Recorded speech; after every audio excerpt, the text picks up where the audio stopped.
what does paying the ransom and this whole situation mean for the rest of the country? Well, to simply put it, it means that the rest of this country can be at risk for the same exact thing.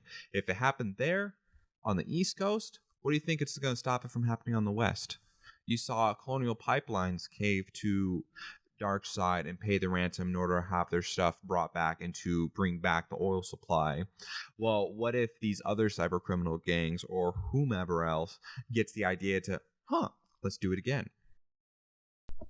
So, with that being said, this cyber attack and the shortages that occurred as a result of it showed a hole in our system in the sense of how our society and how our government will react to it. The way that it was handled in this situation was piss poor.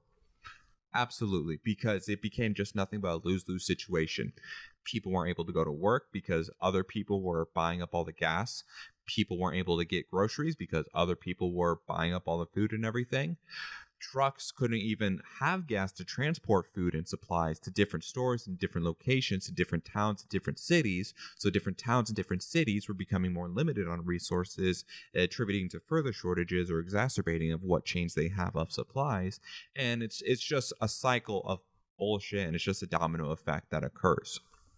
So moving forward, the fact that this happened once means that it can happen again. So the appropriate response to something like this is brace for it. Obviously, there's only so much that can be controlled, and if it happens, it happens. There's only so much that we could do to stop it from happening. I worked in storage facilities, and a good point that an old client of mine actually made is that it doesn't matter how much stuff you put in the way of a thief. All you're going to do is going to slow them down. They'll always find a way. Same with the cyber attack. They did this on the East Coast. Sorry, I'm having mush mouth. What do you think is going to stop them from doing on the West Coast, or finding a loophole or a hole in the system or some type of back door? And so, with that being said, what should be the appropriate response next time when something like this happens? Ration. So, for example, if it hits the West Coast and it hits like California, Arizona, Nevada, and like all up and down the Western states, what we should do as a result, as a society, so that way we don't have to worry about too much government overreach for the irresponsibility.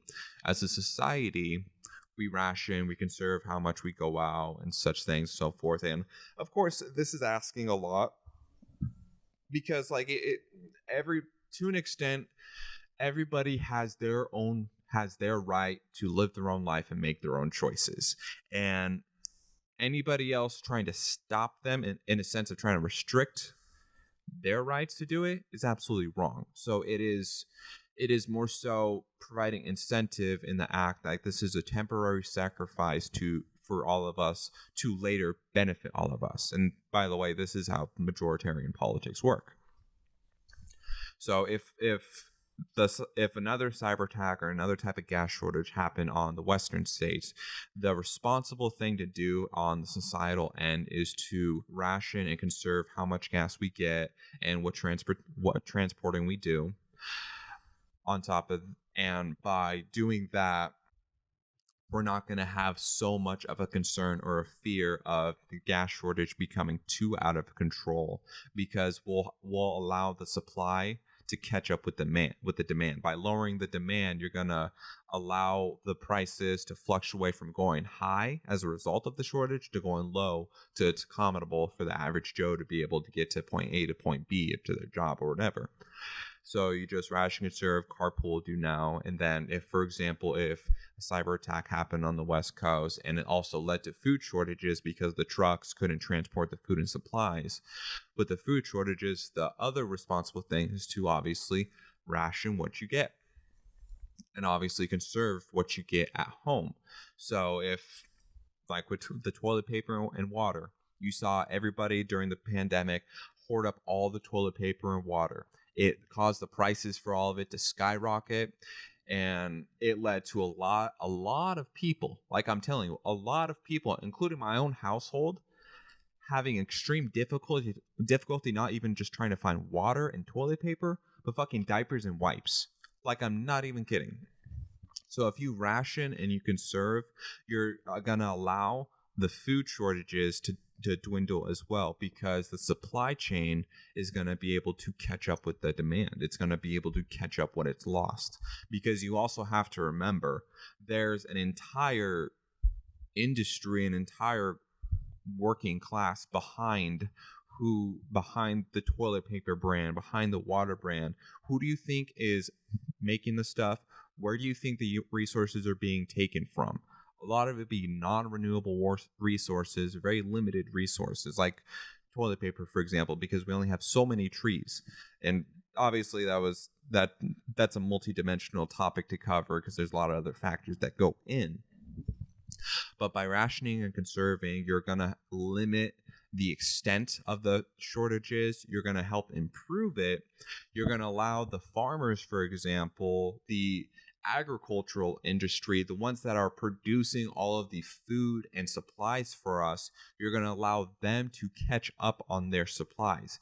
Because if us, the consumer, the demand is straining the supply chain, the agricultural industry, for example, how are they going to be able to meet with the demand?